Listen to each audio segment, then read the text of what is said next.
বঙ্গভবনের পরবর্তী দিনগুলি। President Khandakar Mostaq Ahmed, কার্যকাল 15ই August 1975 থেকে 5ই নভেম্বর 1975 এবং প্রেসিডেন্ট আবু সাদাত মোহাম্মদ সায়েম, কার্যকাল 6ই নভেম্বর 1975 থেকে 21শে এপ্রিল 1977। 15ই আগস্টের হত্যাকাণ্ড নিয়ে অনেক প্রশ্ন জেগে আছে আমার মনের ভেতর। বঙ্গবন্ধুকে সপরিবারে হত্যা করার পর দেশব্যাপী প্রতিবাদ উত্থিত কেন হলো না? দেশের বিভিন্ন স্থানে সেনাবাহিনীর প্রত্যক্ষ নিয়ন্ত্রণ নেই, তবু জাতির পিতার হত্যাকাণ্ডকে কেন জনগণ নিষ্ক্রিয়ভাবে বরণ করল? এ প্রশ্নের জবাব খুঁজতে গিয়ে নিজেকেই জিজ্ঞাসা করলাম, এই হত্যাকাণ্ডের প্রতিবাদের মূল দায়িত্ব ছিল কার? প্রথমত রাজনৈতিক নেতাকর্মীদের এবং প্রধানত সামরিক বাহিনীর। একমাত্র কাদের সিদ্দিকী ছাড়া এই হত্যাকাণ্ডের সক্রিয় প্রতিবাদ আর কাউকে করতে দেখা যায়নি। রক্ষী বাহিনীর দায়িত্বপ্রাপ্ত হিসেবে তোফায়েল আহমেদ ছিলেন নিতান্তই ব্যর্থ এবং নিষ্ক্রিয়। বঙ্গবন্ধুর সহকর্মীদের প্রায় সকলেই তার হত্যাকাণ্ডের পর মন্ত্রী হন। পৃথিবীতে কোনো নেতার প্রতি এমন সহমর্মিতার নজির আর কখনো দেখা যাবে কিনা সন্দেহ। শেখ মুজিবুর রহমানের হত্যাকাণ্ডকে রাজনৈতিক হত্যাকাণ্ড হিসেবে ধরে নিলেও বেগম মুজিব, শিশুপুত্র রাসেল এবং অন্যান্য অরাজনৈতিক ব্যক্তি হত্যার কারণ কি? এই প্রশ্নের কে জবাব দেবে? বঙ্গবন্ধুর হত্যার সবচেয়ে বড় বেনিফিশিয়ারি খন্দকার মোশতাক আহমেদ। দেশের সংবিধান পরিবর্তন না করে সংবিধান সংরক্ষিত রেখে ভাইস প্রেসিডেন্ট, স্পিকার প্রমুখ পদ থাকার পরে তিনি কিভাবে প্রেসিডেন্ট হন?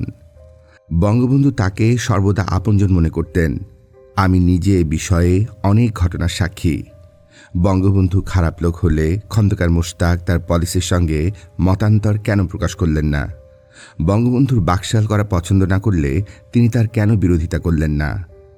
পরবর্তীকালে ইনডেমনিটি অর্ডিন্যান্স জারি করে তিনি অসাধারণ কর্তৃত্ব প্রকাশ করেন। হায় রে বাংলাদেশ! আমরা বিশ্বাসঘাতকতার প্রতিশব্দ হিসেবে মির্জাফরের নামটি উচ্চারণ করি, কিন্তু মির্জাফর পর্যন্ত কবরে শুয়ে লজ্জাবোধ করবে এমন নাম বাংলাদেশের ইতিহাসকে কলঙ্কিত করে আছে। 15ই আগস্টে আরও একটি বিস্ময় দেশবাসী অসহায়ভাবে প্রত্যক্ষ করল। রাষ্ট্রপতিকে হত্যার পর সেনাবাহিনীর অধিনায়কদের নিষ্ক্রিয়তা।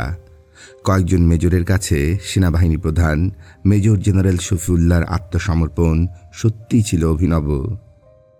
ঢাকা ক্যান্টনমেন্টে মেজর ডালিমকে দেখে মেজর জেনারেল শফিউল্লাহর আনুগত্য প্রকাশের নমুনা প্রায় নজিরবিহীন। জানা যায়, বঙ্গবন্ধুর হত্যাকাণ্ডের পর সকাল থেকে ক্যান্টনমেন্টে পদস্থ সামরিক কর্মকর্তাদের ক্লোজ ডোর মিটিং শুরু হয়। কোনো রকম তড়িৎ ব্যবস্থা গ্রহণ ব্যতিরেকে তারা সভা করতেই ব্যস্ত হয়ে পড়েন। ইত্যবসরে মেজর ডালিম স্টেনগান নিয়ে গলা ফাটানো চিৎকার করে সেখানে উপস্থিত হন। তার ভয়ে কর্নেল ব্রিগেডিয়াররা যে যেদিকে পারলেন ছুটে পালালেন। সেনাবাহিনীর প্রধান জেনারেল শফিউল্লাহ মেজর ডালিমের নির্দেশে ফিল্ড রেজিমেন্টে গেলেন। এরপর রেডিও অফিসে গেলেন, খন্দকার মোশতাকের সঙ্গে দেখা করলেন। তার পেছন পেছন চললেন মেজর জেনারেল জিয়াউর রহমান, সেনাবাহিনীর উপপ্রধান। তাদের উভয়ের পিছনে উদ্যত স্টেনগান হাতে মেজর ডালিম। বাংলাদেশের ইতিহাসে এসব ঘটনাকে কিভাবে মূল্যায়ন করা হবে একদিন আমি জানি না। রাজনীতিতে বিশ্বাসঘাতকতার ধারা সুপ্রাচীন। বিশ্বাসঘাতকতা করে ক্ষমতা কুক্ষিগত করার দৃষ্টান্ত ইতিহাসে অনেক দেখা যায়। অনেক রাষ্ট্রনায়ক এভাবেই টিকে থাকতে চান। খন্দকার মোশতাক আহমেদ তাই করেছিলেন, কিন্তু প্রয়োজনের মুহূর্তে সেনাপতি কর্তব্য পালনে ব্যর্থ হলে জাতিকে অগাধ মূল্য দিতে হয়। বাংলাদেশ এর ব্যতিক্রম কোনো ক্রমেই ছিল না। তবে মেজর জেনারেল শফিউল্লাহ তার এই ব্যর্থতার পুরস্কার পেয়েছিলেন বিদেশে বাংলাদেশের রাষ্ট্রদূতের পদে দীর্ঘকাল সমাসীন থেকে। আর সেনাবাহিনীর উপপ্রধান মেজর জেনারেল জিয়াউর রহমান ছিলেন পরবর্তী ঘটনার প্রধান বেনিফিশিয়ারি। ক্ষমতা রাজনীতির প্রাঙ্গণ থেকে সেনানিবাসের অঙ্গনে চলে যাওয়া তার জন্য অনুকূল হল। পরবর্তী ঘটনা প্রবাহের জন্য তিনি শুধু প্রতীক্ষায় রইলেন।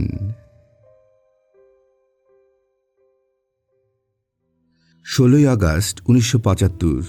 ঘুম থেকে উঠে মনে হলো চাকরি বাকরি বাদ দিয়ে কোথাও চলে যেতে পারলে ভালো হয়। পরক্ষণে ভাবলাম, সরকারি কর্মকর্তা হিসাবে গোলামি করা ছাড়া আমার আর কি করণীয় আছে। এই মুহূর্তে ব্যতিক্রমী কোনো মনোভাব দেখালে তার পরিণতি কি হবে কে জানে। নিজেকে সংযত এবং ভাবাবেগ শূন্য করার চেষ্টা করলাম। অফিসে গেলাম বটে, কিন্তু কোনো কাজে মন বসল না। আজকের পত্রিকায় বলা হয়েছে, সশস্ত্র বাহিনী বৃহত্তর জাতীয় স্বার্থে সাবেক রাষ্ট্রপতি শেখ মুজিবুর রহমানের পতন ঘটিয়ে খন্দকার মোশতাক আহমেদের নেতৃত্বে ক্ষমতা দখল করে। সশস্ত্র বাহিনীর এই ক্ষমতা দখলের সময় সাবেক রাষ্ট্রপতি নিহত হন। পত্রিকায় এই খবর সশস্ত্র বাহিনীর নামে দেয়া হলেও কয়েকজন মেজরের হাতেই আমি ক্ষমতা কুক্ষিগত হতে দেখতে পাই।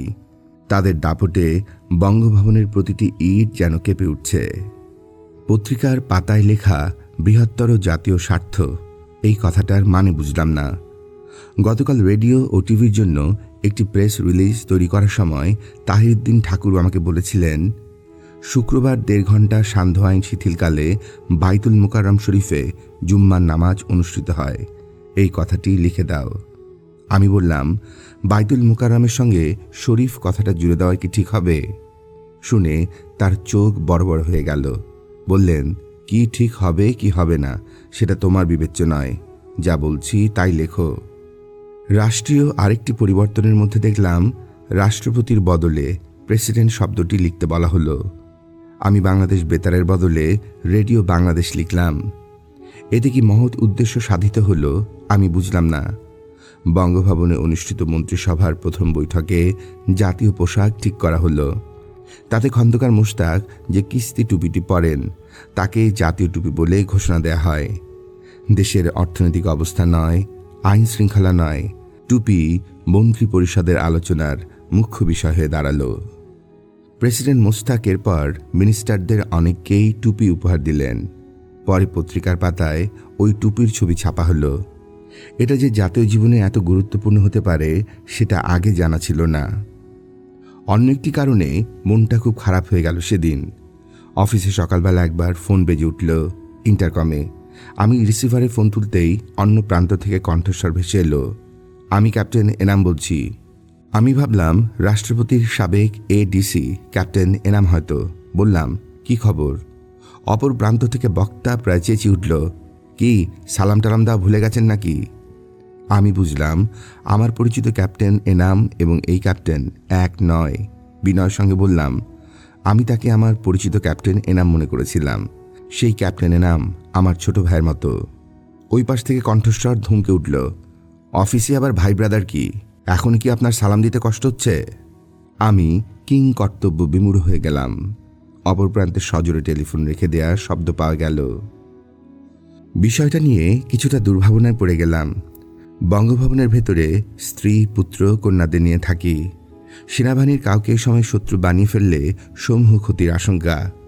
মেজরদের কাউকে বলা ঠিক হবে কি না বুঝতে পারলাম না।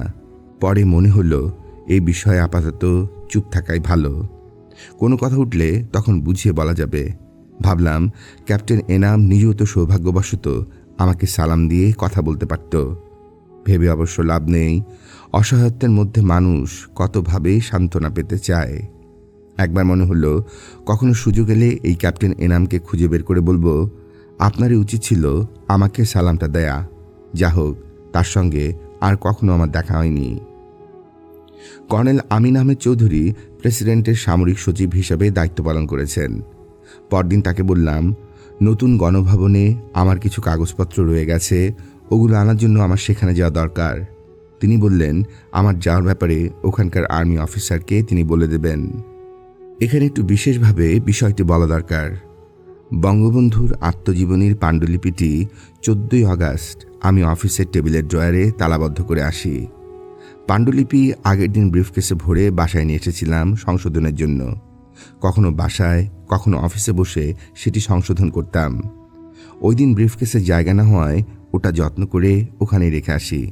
ভেবেছিলাম পরের দিন বিশ্ববিদ্যালয়ের অনুষ্ঠান থেকে ফিরে অফিসে বসে কাজ করব।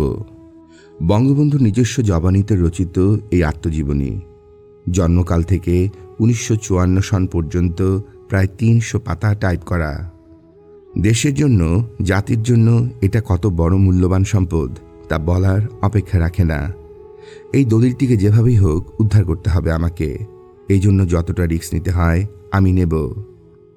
শেরেবাংলা নগরস্থ নতুন গণভবনে পৌঁছে দেখি সমস্ত এলাকা থমথমে, সেনাবাহিনীর লোকজনও খুব একটা নেই। আমি ওখানে পৌঁছানোর পর একজন মেজর এসে আমাকে জিজ্ঞাসা করলেন, কে আপনি, কি চান?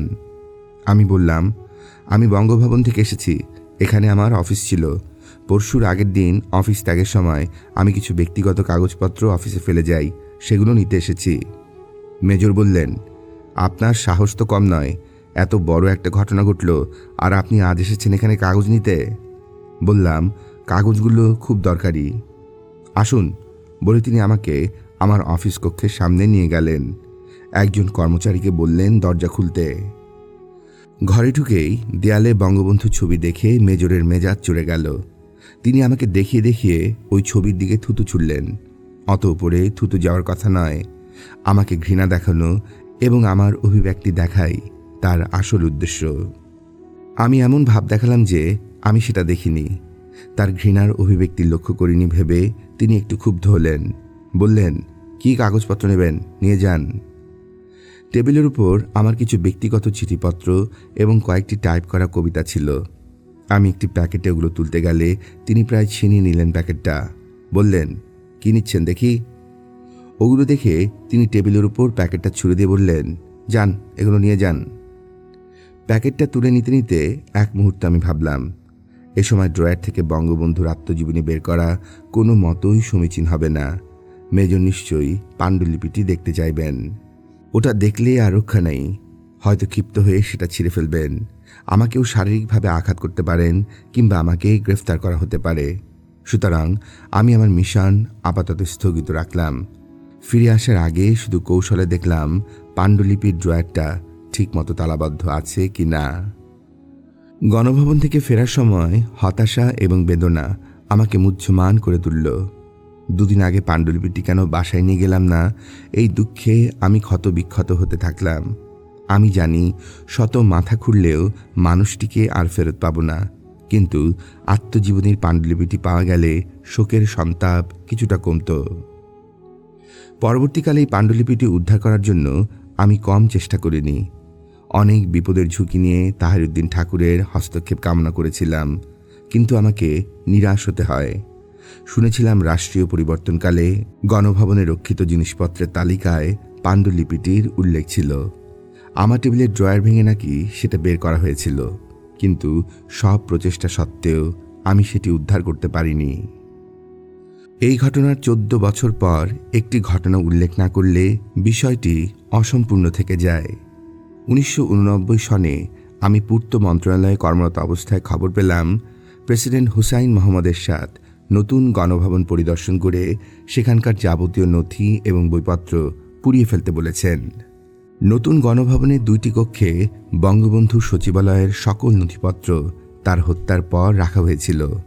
সহসা মনে হল বঙ্গবন্ধুর আত্মজীবনীটি যদি ওইসব নথিপত্রে পাওয়া যায়।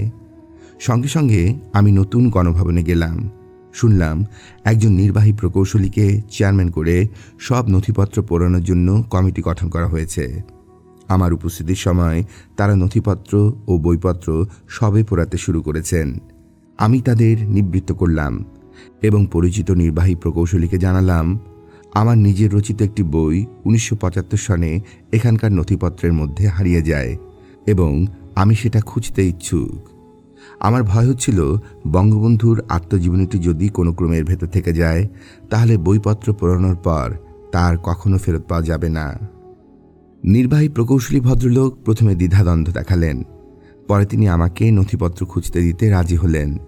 তবে একথাও মনে করিয়ে দিলেন যে এখানকার কোনো কাগজপত্র বাইরে যাবে না, প্রতিটি কাগজ পুড়িয়ে ফেলার জন্য তার উপর নির্দেশ রয়েছে। তিনি আরও জানালেন এই অগ্নিযজ্ঞ করার জন্য তাকে 2 দিন সময় দেয়া হয়েছে, যার কয়েক ঘন্টা ইতিমধ্যে অতিবাহিত। আমি তাকে আশ্বাস দিলাম আমি 36 ঘন্টার মধ্যে পাণ্ডুলিপিটি খুঁজে বের করব। তারপরও 3-4 ঘন্টা অবশিষ্ট থাকবে। অগ্নিকাণ্ড করে নথিপত্র বিনাশের জন্যে ওই সময়টুকুই যথেষ্ট। আমার কথায় তিনি সম্মত হলেন। আমি দিনরাত পরিশ্রম করে বিপুল নথিপত্র এবং গ্রন্থরাজির মাঝে বঙ্গবন্ধুর আত্মজীবনীর পাণ্ডুলিপিটি পাগলের মতো খুঁজলাম। দুটি ঘরে কয়েক টন কাগজপত্র পরীক্ষা করতে দীর্ঘ সময় নিল। ওই সব কাগজের মধ্যে এমন মূল্যবান দলিল এবং নথি রয়েছে যা বাংলাদেশের স্বাধীনতা পরবর্তী ইতিহাসের উপাদান হতে পারে। দেখতে দেখতে আমার দৃষ্টি অশ্রু সজল হয়ে উঠল। কেবল বঙ্গবন্ধুর আত্মজীবনী না পাওয়ার বেদনা নয়, মনে হলো 15ই আগস্টের মতো আরেকটি নৃশংস হত্যাকাণ্ড সংঘটিত হতে যাচ্ছে এই গণভবনেই। এখানকার মূল্যবান দলিলপত্রগুলো প্রাথমিকভাবে বাছাই করে উদ্ধার করা দরকার ছিল। সব কাগজপত্র একত্রে পোড়ানো হবে, মানব হত্যা শামিল। রাতে ঘুম হলো না। বঙ্গবন্ধুর আত্মজীবনী বারবার তন্দ্রাচ্ছন্নতায় দেখতে পেলাম। পরদিন ভোরার সঙ্গে সঙ্গে গণভবনে আবার গেলাম পাণ্ডুলিপির খোঁজে। গতকাল কিছু মূল্যবান কাগজ এবং দলিলপত্র আমি আলাদা করে রেখেছিলাম, কিন্তু নির্বাহী প্রকৌশলী এসে জানালেন কোনো কাগজপত্রই পৃথকভাবে রাখা যাবে না, সব পোড়াতে হবে। তিনি নিজেই পৃথক করে রাখা কাগজপত্র এবং দলিলগুলি অন্যান্য পরীক্ষিত কাগজপত্রের মধ্যে মিশিয়ে দিলেন। এতে আমি অত্যন্ত হতাশ এবং অসহায় বোধ করলাম। কমিটির সদস্যরা প্রায় সকলেই প্রকৌশলী। তারা দুপুরে লাঞ্চে গেলেন। ইত্যবসরে আমি কিছু মূল্যবান নথি এবং কাগজপত্র আমার গাড়ির পেছনে তুলে নিলাম। এইসব কাগজপত্র মূলত বঙ্গবন্ধুর জীবনী লেখার উপাদান। কিছু নথিপত্র পাওয়া গেল পাকিস্তানি আমলে বঙ্গবন্ধুর বিরুদ্ধে স্বরাষ্ট্র মন্ত্রণালয়ের নির্দেশ সম্বলিত। আরেকটি মূল্যবান জিনিস উদ্ধার সম্ভব হলো। এটি হচ্ছে 1972 সনের বাংলাদেশের সংবিধানের মূল কপি। এতে তখনকার সকল সংসদ সদস্যের মূল স্বাক্ষর রয়েছে। ওই সংবিধান কপিটি বঙ্গবন্ধুকে উপহার হিসেবে প্রদান করা হয়েছিল। নিতান্তই দুঃসাহসিকভাবে এসব দলিলপত্র উদ্ধার করে আমি ন্যায় করেছি নাকি অন্যায় করেছি তা আজ পর্যন্ত স্থির করতে পারিনি। ডায়েরির পাতায় 18ই আগস্ট 1975। কোনো কিছুই ঠিকমতো হিসাব মেলাতে পারছি না, কাউকে কিছু বলতে পারছি না। এলাম বিচারপতি আবু সাইদ চৌধুরীর বাড়িতে। অন্তত তাকে সব কথা খুলে বলা যায়। পুরো ব্যাপারটা সম্পর্কে কি ভাবনা তার সেটাও জানা যেতে পারে। স্যারকে একান্তে বললাম, স্যার এ কি হলো, আপনারা একই করলেন? কথাটা শুনে তিনি কিছুটা বিব্রত বোধ করলেন। এমনিতে তিনি বেশ অসুস্থ। গত 15 দিন ধরেই চক্ষু রোগে আক্রান্ত হয়ে রয়েছেন। 18 আগস্ট তিনি যখন বঙ্গবন্ধুর মন্ত্রিসভায় নৌ পরিবহন মন্ত্রী হিসাবে যোগ দেন, তার আগে থেকেই তার চোখের অসুখ শুরু হয়। নিজের ইচ্ছের বিরুদ্ধে বঙ্গবন্ধুর প্রেসারে মন্ত্রিত্ব নিতে হচ্ছে বলে সম্ভবত মানসিক প্রক্রিয়া থেকে অসুস্থতার সূচনা। ওষুধ, ডাক্তার, চিকিৎসা সত্ত্বেও পুরোপুরি আরোগ্য লাভ করেননি তিনি। আমার দিকে কিছুক্ষণ তাকিয়ে থেকে বললেন, মুশতাকের মন্ত্রিসভায় না গিয়ে কোনো উপায় ছিল না। বললাম, আপনি বঙ্গভবনে না গেলেই পারতেন। তিনি বললেন, হয়তো পারতাম, কিন্তু তার পরিণতিতে হয়তো প্রাণ দিতে হতো অথবা আমাকে গ্রেফতার করা হতো। শুনলাম 15 তারিখে তার বাড়ি থেকে একটি গাড়িতে তুলে নেওয়া হয়। মধ্যপথ থেকে ফণীভূষণ মজুমদার এবং মোহাম্মদুল্লাহকে তোলা হয় ওই গাড়িতেই। তাদেরকে বঙ্গভবনে নিয়ে গিয়ে মন্ত্রিত্বের শপথ গ্রহণ করানো হয়। শপথ গ্রহণের অনুষ্ঠানে আমি আপনাকে দেখেছি। আমি বললাম, আপনি এদের এড়িয়ে গেলেই পারতেন। না, এড়াতে পারতাম না। সেদিন বাসায় ফেরার পর একজন আর্মি অফিসার এসেছিল আমাকে অ্যারেস্ট করার জন্য। আমি শপথ গ্রহণ করেছি সেটা শুনে সে চলে যায়। বললাম, স্যার বিদেশ থেকে ফিরে বঙ্গবন্ধুর মন্ত্রিসভায় যোগদান করাই আপনার উচিত হয়নি। সেদিন বঙ্গবন্ধুকে বুঝিয়ে সুজিয়ে ঠেকাতে পারলে আজ কেউ আপনাকে স্পর্শ করতে পারত না। বলতে বলতে আমার দু চোখ অশ্রুপূর্ণ হয়ে উঠল। স্যারের ঘনিষ্ঠ বন্ধু আব্দুর রৌফ পাশের ঘরে ছিলেন। তিনি এসে কথায় যোগ দিলেন। দেখলাম তারও এই মত, এই অবস্থার শিকারে পরিণত না হলে ভালো হতো। স্যার বললেন, ভাগ্যে লেখা ছিল তাই এমন হলো। আর কথা না বাড়িয়ে বাসায় ফিরলাম। মনে মনে চিন্তা হলো, এসব বিষয় নিয়ে আলোচনা করা অনুচিত, অথচ এ বিষয় নিয়ে কথা বলতে না পেরে আমার দম বন্ধ হয়ে আসছে। বঙ্গভবনের চাকরি আমার কাছে বিশ্ববৎ হয়ে উঠল। 20 আগস্ট ঘোষণা করা হলো, সংবিধান বলবৎ রয়েছে, সংসদ বাতিল হয়নি এবং 4 মৌলনীতি অক্ষুণ্ণ আছে। তাই যদি হবে তাহলে সংবিধান অনুযায়ী ক্ষমতা হস্তান্তরিত কেন হলো না? প্রেসিডেন্ট মুশতাক তার ঘরে ডেকেছিলেন। মেজর রশিদ এবং মেজর নূর সেখানে উপস্থিত। আমার সামনেই প্রেসিডেন্ট মুখ বিকৃত করে বললেন, বঙ্গবন্ধু, দেশের জন্য কেবল উনি মুক্তিযুদ্ধ করেছেন, আমরা যেন কিছুই করিনি। নীরবে কথাগুলো শুনলাম। বঙ্গবন্ধু কত আপনজন হিসেবে ভাবতেন খন্দকার মুশতাক আহমেদকে। বঙ্গবন্ধু যদি খারাপ লোকই হবেন, খন্দকার মুশতাক কেন তাকে সংশোধনের চেষ্টা করলেন না বা পরিত্যাগ করে জনগণের সামনে গিয়ে দাঁড়ালেন না? আমার এই সব প্রশ্নের কোনো উত্তর নেই। হায় দেশ, হায় রাজনীতি। নতুন সরকারকে অভিনন্দন জানিয়ে বিবৃতি দিয়েছেন মাওলানা আব্দুল হামিদ খান ভাসানী এবং আব্দুর রশিদ তর্কবাগীশ। 29 আগস্ট প্রেসিডেন্টের প্রেস সেক্রেটারি হিসেবে যোগদান করলেন এম তাজুল ইসলাম। এর কয়েকদিনের মধ্যেই আমাকে সংস্থাপন মন্ত্রণালয়ে বিশেষ ভারপ্রাপ্ত কর্মকর্তা হিসেবে ওএসডি করা হলো। চাকরি পাওয়ার আনন্দ আছে জানি, চাকরি হারানোর মধ্যেও যে সুখ এবং স্বস্তি থাকে তা আমি আস্বাদন করলাম। বঙ্গভবনে আমার দিনগুলো স্থির এবং স্থবির হয়ে পড়েছে। এখানে চাকরি না থাকা সত্ত্বেও থাকতে হচ্ছে, তার রীতিমতো বিব্রতকর অবস্থা। আমি ইচ্ছে করলেই বাইরে কোনো সরকারি বাসা পেতে পারি না। বঙ্গভবন কর্তৃপক্ষ আমাকে একটা বাসস্থান জোগাড় করে দিতে পারত, কিন্তু তাদের বোধহয় নিজের ব্যাপার ছাড়া অন্য কিছু নিয়ে চিন্তা করার অবকাশ নেই। বঙ্গভবন থেকে বাতাসে বারুদের গন্ধ পাচ্ছি। দিন দিন এই গন্ধে বাতাস ভারী হয়ে উঠছে। বর্তমান বাসা বঙ্গভবনের পশ্চিম দিকে 2 নম্বর গেটের পাশে। নিচে পাওয়ার হাউস আছে। দোতলার ফ্ল্যাটটা সম্ভবত প্রকৌশলীদের জন্য করা হয়েছিল। এখন নিচের একাংশে প্রেসিডেন্টের গার্ড রেজিমেন্টের লোকেরা থাকে। আমি বাইরে বেরোতে গেলে গার্ডদের সামনে দিয়ে বেরোতে হয়। ওদের কথাবার্তা, ভাবভঙ্গি থেকে বুঝতে পারি বঙ্গভবনে নাটকীয় কোনো ঘটনা ঘটতে যাচ্ছে। ভেতরের অন্তর্দ্বন্দ্ব বাইরে মুখ দেখে সর্বদা বোঝা যায় না, তবু বুঝতে পারি বারুদ ছড়িয়ে রয়েছে, শুধু দিয়াশলাই দিয়েই জ্বালানো বাকি। আমি রাজনীতি করি না, রাজনীতির প্যাচগোজ বুঝি না। সেনাবাহিনীর বিষয়াদি নিয়েও আমার তেমন কোনো মাথা ব্যথা নেই, কিন্তু একজন সাধারণ নাগরিক হিসেবে রাষ্ট্রীয় অনেক বিষয়ে আমি প্রশ্নের কোনো জবাব খুঁজে পাই না। যেমন 15ই আগস্ট বলা হয়েছিল সামরিক বাহিনী ক্ষমতা দখল করেছে, তাহলে সামরিক বাহিনীর ঊর্ধ্বতন কর্মকর্তারা কোথায়? বঙ্গভবনে যে অর্ধ ডজন মেজর এবং অন্যান্য অধস্তন সামরিক কর্মকর্তাদের দেখা যায়, তারাই প্রেসিডেন্টকে চালাচ্ছেন। অথচ দেশে পার্লামেন্ট আছে, ক্যাবিনেট আছে, তাদের ভূমিকা কি? মেজরেরা নিজেরা দেশ চালালে এসব প্রশ্ন আমার মনে জাগত না। 1 নভেম্বর 1975 সালে পত্রিকার পাতা খুলে দেখা গেল প্রেসিডেন্ট খন্দকার মুশতাকের কোনো খবর নেই। 2 নভেম্বর পত্রিকার পাতায় ছোট্ট করে একটা খবর আছে। বাংলাদেশ সংবাদ সংস্থা পরিবেশিত খবরটিতে বলা হয়েছে, গতকাল বঙ্গভবনে খন্দকার মুশতাক আহমেদের সভাপতিত্বে মন্ত্রী পরিষদের বৈঠক অনুষ্ঠিত হয়। ভাইস প্রেসিডেন্ট মাহমুদুল্লাহ এতে উপস্থিত ছিলেন। ভিতরে কি ঘটছে জানার জন্য অদম্য এক ধরনের আগ্রহ অনুভব করলাম। 2 নভেম্বর সন্ধ্যায় বঙ্গভবনের গার্ড রেজিমেন্টের মধ্যে কেমন একটা চাপা উত্তেজনা লক্ষ্য করলাম।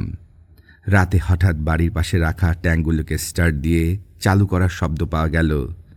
এসব কিসের আলামত কিছুই বুঝতে পারলাম না। নিজের মধ্যে এক ধরনের অজানা অস্থিরতা বিরাজ করছে।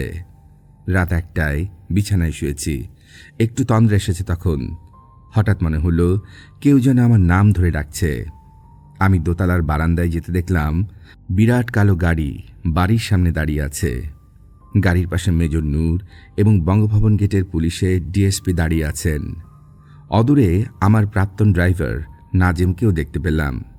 ডিএসপি নিচ থেকে বললেন, স্যার, মেজর সাহেব আপনার সঙ্গে কথা বলতে চান। উপর থেকে বললাম, কি কথা? একটু নিচে আসুন, মেজর বললেন। ডিএসপি বললেন, অনেকক্ষণ ধরে আপনাকে ডাকছি স্যার, একটু নিচে আসুন। কিঞ্চিত বিভ্রান্তিতে পড়ে গেলাম। এত রাতে মেজরের আহ্বান অশুভ কিছু নয় তো? অন্যদিকে মনে হলো আমার জন্য অশুভ কিছু হলে ডিএসপি নিশ্চয়ই মেজরের সামনে স্যার বলে সম্বোধন করতেন না। দ্বিধাদ্বন্দ্ব নিয়ে নিচে চলে এলাম। মেজর নূর বললেন, আপনি এখনই বঙ্গভবন ছেড়ে অন্যত্র চলে যান। ফ্যামিলি নিয়ে আছেন, এখানে থাকা আপনার জন্য অসুবিধাজনক হতে পারে। কখন যাব? কতক্ষণ সময় পাওয়া যাবে? উনি বললেন, এখনই যান। ওপরে গিয়ে মেয়ে দুটিকে ঘুম থেকে তুললাম। রুবি আগেই জেগেছিল। কাজের বুয়া বার্সিনের মা কেবল ঠক ঠক করে কাঁপছিল ভয়ে। আমি রুবিকে বললাম, সবাইকে গরম কাপড় পরাও, আমাদের এক্ষুনি এখান থেকে চলে যেতে হবে, জলদি। বিছানাপত্র গুছিয়ে নেই? রুবি বলল, না, ওসব নেওয়ার সময় পাওয়া যাবে না, শুধু অলংকারগুলো সঙ্গে নাও। রুবি বলল, একটা গাড়ি পেলে ভালো হতো, বাচ্চাদেরকে কিভাবে নিয়ে যাব? তাড়া দিয়ে বললাম, চলো সবাই মিলে একসাথে বেরিয়ে পড়ি, গাড়ি পেলে তাতে সবাই উঠে যাব, বাসাটা এখনই ছাড়া দরকার। কিছুক্ষণের মধ্যেই খালি হাতে বাচ্চাদের নিয়ে পথে নামলাম। বাসা থেকে বঙ্গভবনের গেটের দিকে আসতে দেখি কোথাও সেনাবাহিনীর লোকদের নামগন্ধ নেই। মাঠের মাঝখানে আর্মির পোশাক গড়াগড়ি খাচ্ছে। এই দৃশ্য অভাবনীয়। একটা গাড়ির জন্য গেটের কাছ থেকে গ্যারেজে ফোন করব ভেবে ওখানে গিয়ে দেখি টেলিফোন টেবিলের ওপর মাটিতে ঝুলছে। গেটের কাছে যেতেই একজন লুঙ্গি পরা লোক বলল, স্যার, এখনই বাইরে চলে যান, ল্যান্সাররা সবাই পালিয়ে গেছে, বেঙ্গল রেজিমেন্ট আসছে। আমি তাকে গার্ড রেজিমেন্টের লোক বলে চিনতে পারলাম। গেটের বাইরে দাঁড়িয়ে মনে হলো, এই শীতার্ত রাতে কোথায় যাব? রাত 2টো পেরিয়ে গেছে, কোনো যানবাহন নেই, থাকার কথাও নয়।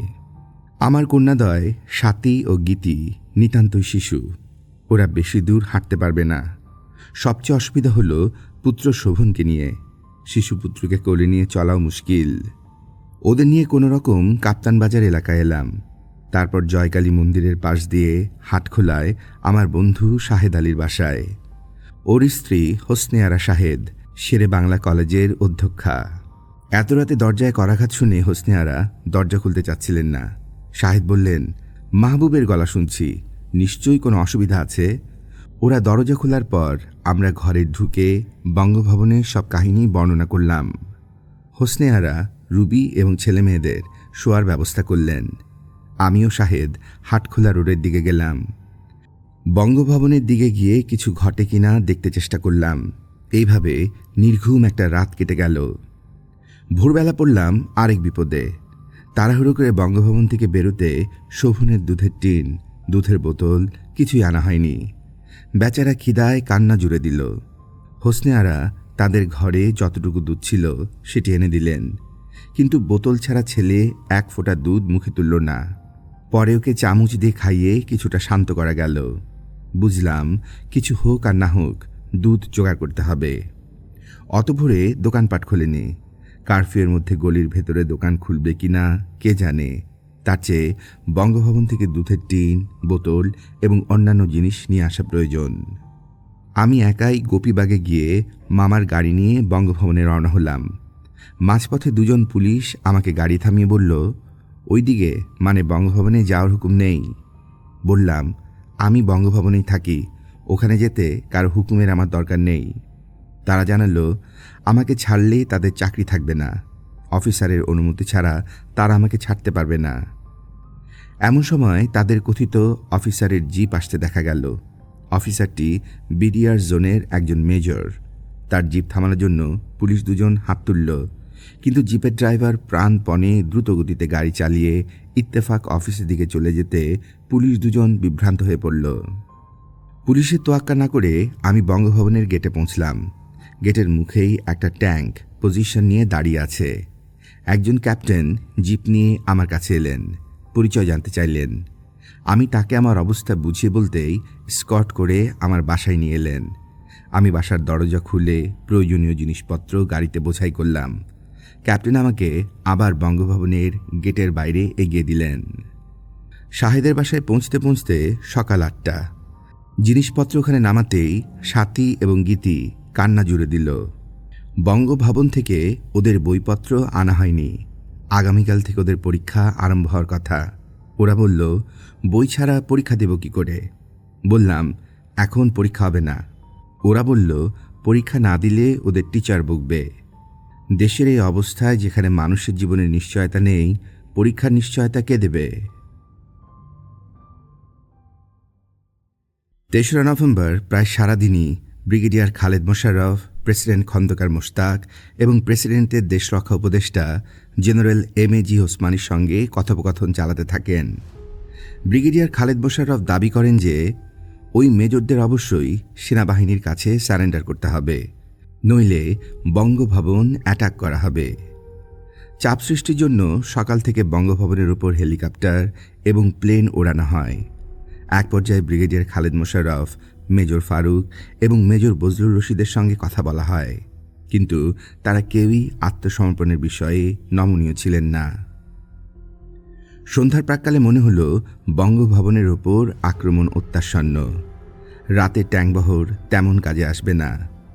এমন অবস্থায় জেনারেল ওসমানী প্রস্তাব দেন, মেজরদের দেশের বাইরে পাঠালে সব কুল রক্ষা পেতে পারে।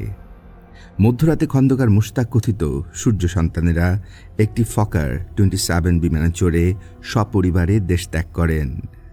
চট্টগ্রামের রিফুয়েলিংয়ের পর তাদের বিমান ব্যাংককের উদ্দেশ্যে রওনা হয়। পরদিন সকালে brigadier Khaled Mosharraf 4th East Bengal রেজিমেন্টের হেডকোয়ার্টারে এলেন। সেখানে স্পেশাল ব্রাঞ্চের ডিআইজি ই.এ. চৌধুরী জেল হত্যাকাণ্ডের বিবরণ দেন। জানা গেল, বিদেশে পাড়ি দেওয়ার পূর্বে মেজরদের প্রেরিত একটি ক্ষুদ্র দল জেলের ভিতর ঢুকে গেলে জেল কর্তৃপক্ষ বাধা দেয়। জেল কর্তৃপক্ষ প্রেসিডেন্টের হুকুম ব্যতি রেখে জেলের লকআপ খুলতে অস্বীকার করেন। ডিআইজি প্রিজনকে টেলিফোনে প্রেসিডেন্ট খন্দকার মোশতাকের সঙ্গে কথা বলিয়ে দেয়া হয়। প্রেসিডেন্টের নির্দেশের পর আততায়ীদেরকে বাধা দেওয়ার আর কোনো উপায় ছিল না। তারা জেলের ভিতরে ঢুকে আওয়ামী লীগের 4 নেতা সৈয়দ নজরুল ইসলাম, এম মনসুর আলী, তাজউদ্দিন আহমেদ এবং এইচ.এম. কামরুজ্জামানকে নৃশংসভাবে হত্যা করে।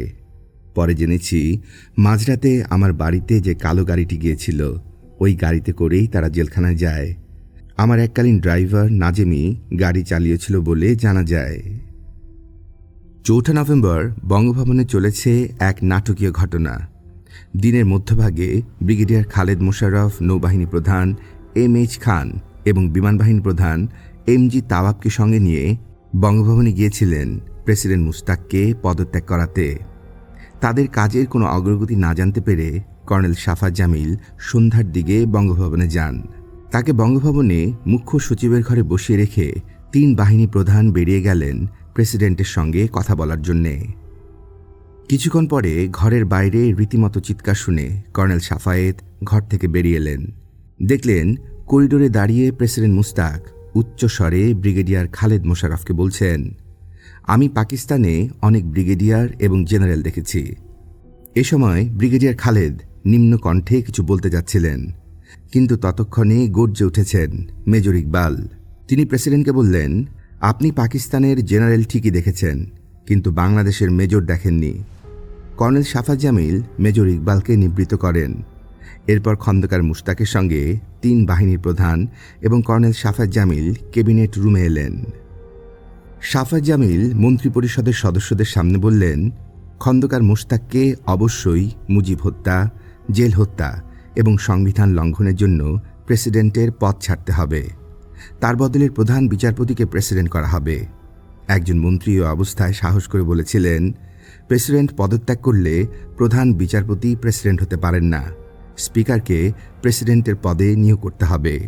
কথাটা শুনে কর্নেল শাফাত জামিল বললেন, প্রেসিডেন্টকে হত্যা করে খন্দকার মোশতাক যদি মন্ত্রী থেকে প্রেসিডেন্ট হতে পারেন এবং আপনারা তার মন্ত্রী হতে পারেন, তাহলে প্রধান বিচারপতি নিশ্চয়ই প্রেসিডেন্ট হতে পারবেন।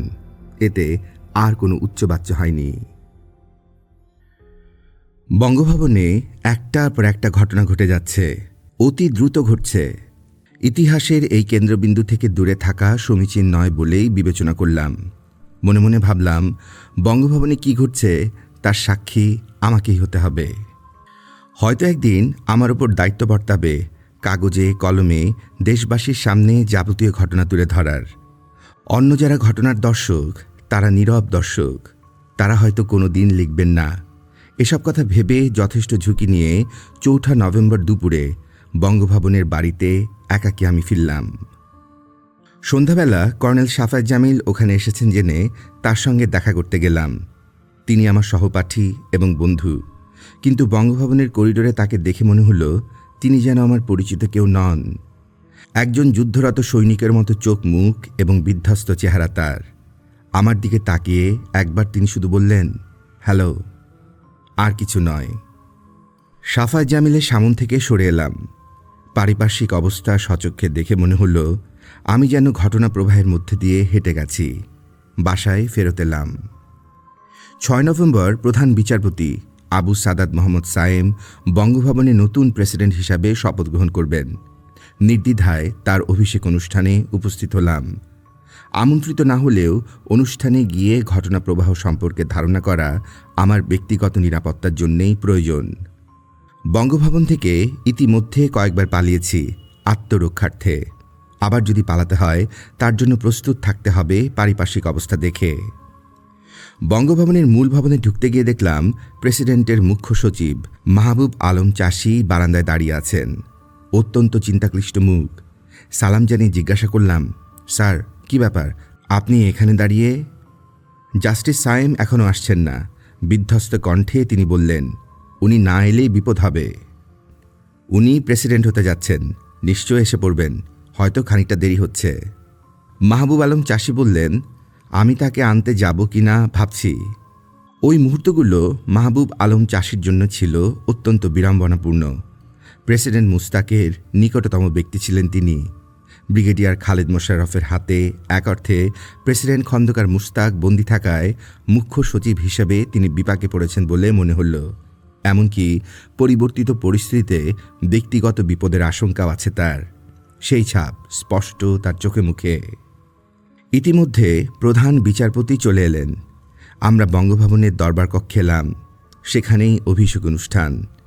এই অনুষ্ঠানে একজন উচ্চপদস্থ সামরিক অফিসারের সঙ্গে দেখা। 15ই অগাস্টের পরিবর্তনের পর যখন বঙ্গভবনে দেখা হয়েছিল তখন তিনি বলেছিলেন, দেশটা জালিমের হাত থেকে মুক্তি পেল, লোকটা না মরলে দেশটাই মারা যেত। ছেলেগুলো অর্থাৎ মেজররা খুব ভালো কাজ করেছে। আজ আকস্মিকভাবে তার পাশের সিটেই বসলাম। তিনি নিচু গলায় বললেন, উফ, বাঁচা গেছে ভাই, আমরা সব সিনিয়ররা থাকতে কয়েকটা মেজর দেশের ওপর ডান্ডা ঘুরাবে, তা তো ভাবাই যায় না। কথাটার অর্থ দেশের মাথার উপর ডান্ডা ঘোরাবার অধিকার কেবল সিনিয়রদের, মেজরদের নয়। কিন্তু আমি তার কথার কোনো প্রত্যুত্তর দিলাম না। এখানে আমার ভূমিকা কেবল দেখে যাওয়ার এবং শুনে যাওয়ার। মনে মনে ভাবলাম, আবার যদি কোনো পরিবর্তন ঘটে যায় উনি নিশ্চয়ই তখন বলবেন, ইস, বাঁচা গেল, এতদিন কী সব চলছিল, এবার দেশ রক্ষা পেল। সরকারি পত্রিকার ভাষা এবং এসব নিশ্চরিত্র ব্যক্তির মুখের কথা পাল্টাতে 1 মিনিটও দেরি হয় না। শপথগ্রহণ অনুষ্ঠানে নতুন মেজর জেনারেল খালেদ মোশাররফ উপস্থিত। অন্য 2 বাহিনীর প্রধানের সঙ্গে সম্মুখ সারিতে তিনি বসেছেন। দেশ এখন তার হুকুমের বশবর্তী। হাসি খুশি এই মানুষটি এই পরিবর্তন ঘটাতে পেরে অত্যন্ত খুশি। তিনি 71-এর মুক্তিযোদ্ধাদের অন্যতম। কপালের কাটা দাগটা মুক্তিযুদ্ধেরই স্মৃতিচিহ্ন। শপথ অনুষ্ঠান শুরু হওয়ার আগে অনেকেই তাকে অভিনন্দন জানালেন। শপথগ্রহণ অনুষ্ঠানটি নিতান্তই সংক্ষিপ্ত। উচ্চপদস্থ সামরিক এবং বেসামরিক কর্মকর্তারা যোগদান করেছেন। তাদের মুখ দেখে বুঝতে পারছি সবার মধ্যেই দেশের ভবিষ্যৎ নিয়ে উৎকণ্ঠা দোদুল্যমান। খন্দকার মোশতাকের ভবিষ্যৎ অনিশ্চিত। শুনলাম তিনি বঙ্গভবনেই নাকি আটক রয়েছেন। প্রধান বিচারপতি সায়েম প্রেসিডেন্ট হওয়ায় রাজনৈতিক অস্থিতিশীলতা কেটে যাবার সম্ভাবনা রয়েছে, কারণ তিনি রাজনৈতিক ব্যক্তিত্ব নন। কিন্তু এই মুহূর্তে দেশের আসল স্থিতিশীলতা নির্ভর করছে ক্যান্টনমেন্টের ওপর। সেখানে ব্যক্তি বা গ্রুপের দ্বন্দ্ব দেশ ও জাতির জন্য অনিশ্চয়তা বয়ে আনতে পারে। তৃতীয় বিশ্বের গরিব দেশগুলোর সমস্যা হল রাজনীতি ও গণতন্ত্রের স্বাভাবিক বিকাশে সামরিক বাহিনী বা সামরিক বাহিনীর কোনো গ্রুপের হস্তক্ষেপ। তারপর ক্ষমতা দখলকারী সামরিক ব্যক্তিরা যখন অযাচিতভাবে দেশকে গণতন্ত্র উপহার দিতে চান, তখন আরেক সমস্যা। বাসায় ফিরতে লক্ষ্য করলাম বঙ্গভবনের চেহারা অনেক পাল্টে গেছে। আগে যারা এখানে ছিলেন, বিশেষত ল্যান্সাররা, তারা নেই এখন। বদলে ইস্ট বেঙ্গল অফিসার এবং জওয়ানদের দেখা গেল। আমার বাড়ির পাশের গেটে যারা গার্ড দিচ্ছে তাদের অপার কৌতূহল, আমি কে এবং কেন এখানে আছি। 6 নভেম্বর দিবাগত মধ্যরাত পেরোতেই 7ই নভেম্বর শুরু হলো। মধ্যরাতের কিছু পরে হঠাৎ ঢাকা শহরের আকাশ বাতাস প্রকম্পিত করে স্লোগান উঠল। মনে হলো হয়তো আবার কিছু একটা ঘটতে যাচ্ছে, যাতে শহরে প্রচণ্ড গোলমাল হচ্ছে। শেষ রাতে পাহারারত জওয়ানদের কাছ থেকে জানতে পারলাম মিছিল বেরিয়েছে। কিসের মিছিল, কেন এই মিছিল, তা বুঝতে পারলাম না। পরে আরও জানা গেল দেশে বিপ্লব ঘটে গেছে, সিপাহী জনতার বিপ্লব। বিপ্লব কথাটা রাজনীতির ক্ষেত্রে একটি চমকপ্রদ শব্দ। ফরাসি বিপ্লব এবং রাশিয়ার বিপ্লবের পর থেকে শব্দটির মাহাত্ম্য অনেক বেড়ে গেছে। আমাদের দেশের সেনাপতি আইয়ুবের ক্ষমতা দখলের অন্য নাম ছিল বিপ্লব। বঙ্গবন্ধু শেখ মুজিবের সংসদীয় গণতন্ত্র পরিহার এবং একদলীয় বাকশাল প্রতিষ্ঠা ছিল আরেকটি বিপ্লব, দ্বিতীয় বিপ্লব। সিপাহী জনতার বিপ্লব কী ধরনের এবং কিভাবে সংঘটিত হলো ঠিক বুঝতে পারলাম না। রাস্তায় রাস্তায় মিছিল, উল্লাস, সেনাবাহিনীর সদস্য এবং ট্যাঙ্কের শহর পরিক্রমা এবং জওয়ানদের সঙ্গে সাধারণ মানুষের কর্মর্দন ইত্যাদি দেখে আমার বিস্ময়ের সীমা পরিসীমা রইল না। রাস্তায় ঘুরে ঘুরে দেখলাম শত শত সৈনিক সেনানিবাস থেকে বেরিয়ে এসেছে, রাইফেল শূন্যে উঁচিয়ে গুলি ছুটছে। সাবেক প্রেসিডেন্ট খন্দকার মুশতাক এবং সাবেক সেনাবাহিনী প্রধান মেজর জেনারেল জিয়াউর রহমানের ছবি নিয়ে শোভাযাত্রা হচ্ছে। এদের ছবি শোভা পাচ্ছে ট্যাঙ্কের গায়ে। কোথাও কোথাও কর্নেল তাহেরের ছবি দেখা গেল। উৎফুল্ল পথচারীরা ফুলের মালা এনে পরিয়ে দিচ্ছে ট্যাঙ্কের নলে, যেন বিজয়ী সেনাদল যুদ্ধ জয় করে দেশে ফিরেছে। এই দিনটি ছিল শুক্রবার। সকালে এক বেতার ভাষণে মেজর জেনারেল জিয়াউর রহমান বললেন, বর্তমান পরিস্থিতিতে জনগণ, সেনাবাহিনী, বিডিআর, পুলিশ আনসার এদের অনুরোধে সাময়িকভাবে তাকে বাংলাদেশের চিফ মার্শাল ল অ্যাডমিনিস্ট্রেটর এবং সেনাবাহিনী প্রধান হিসেবে দায়িত্ব গ্রহণ করতে হয়েছে। উদ্ধৃতি সম্পন্ন। আবার রাতে জাতির উদ্দেশ্যে ভাষণে বিচারপতি আবু সাদাত মোহাম্মদ সাইম বলেন, উদ্ধৃতি শুরু, পরিবর্তিত পরিস্থিতিতে সরকার পরিচালনার জন্য সামরিক আইন প্রশাসন গঠন করা হয়েছে। তিনি নিজে প্রধান সামরিক আইন প্রশাসক থাকবেন। উদ্ধৃতি সম্পন্ন। পরদিন পত্রিকায় প্রধান সামরিক আইন প্রশাসক হিসাবে দুজনের কথাই ছাপা হলো। প্রেসিডেন্টের ভাষণে অবশ্য মেজর জেনারেল জিয়াউর রহমানকে ডেপুটি চিফ মার্শাল ল অ্যাডমিনিস্ট্রেটরের কথা বলা হয়েছে। মার্শাল ল চালু হওয়ার সঙ্গে সঙ্গে জাতীয় সংসদ ভেঙে দেওয়া হলো। আরও চমকপ্রদ কথা শোনা গেল প্রেসিডেন্ট সায়েমের ভাষণে। তিনি বললেন, উদ্ধৃতি শুরু, রাষ্ট্রপতির পদে জনাব খন্দকার মুশতাক আহমেদের পুনর্বহাল হওয়ার পক্ষে স্বতঃস্ফূর্ত দাবি থাকা সত্ত্বেও তার অনুরোধে আমি রাষ্ট্রপতির দায়িত্বভার চালিয়ে যেতে সম্মত হয়েছি। উদ্ধৃতি সম্পন্ন।